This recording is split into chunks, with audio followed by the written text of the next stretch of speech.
কেমিস্ট্রির ক্লাসে প্রত্যেককে স্বাগত।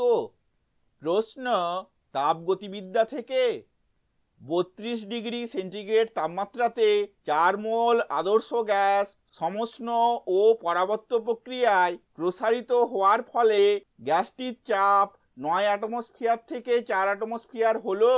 অতএব কৃতকার্যের পরিমাণ হলো, অপশানগুলি হলো: A -8225.33 joule, B -7343.52 joule, C -6584.22 joule, D -5432.17 joule.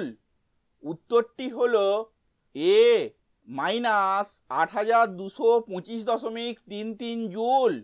এই উত্তরের ব্যাখ্যাটি আমরা পরের স্লাইডে দেখব।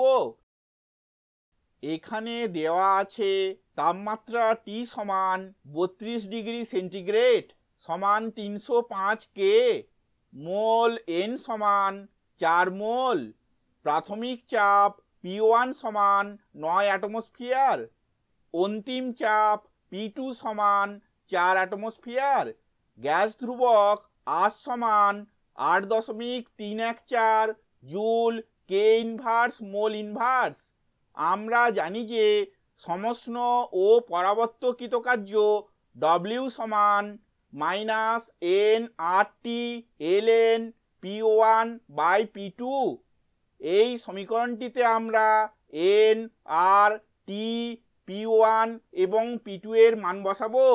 অতএব W সমান -4, এটি হলো n এর মান, ইন্টু 8.314, এটি হলো r এর মান, ইন্টু 305, এটি হলো t এর মান, ln 9, এটি হলো P1 এর মান, বাই 4, এটি হলো P2 এর মান, বা W সমান -8225.33 জুল। ভিডিওটি দেখার জন্য ধন্যবাদ।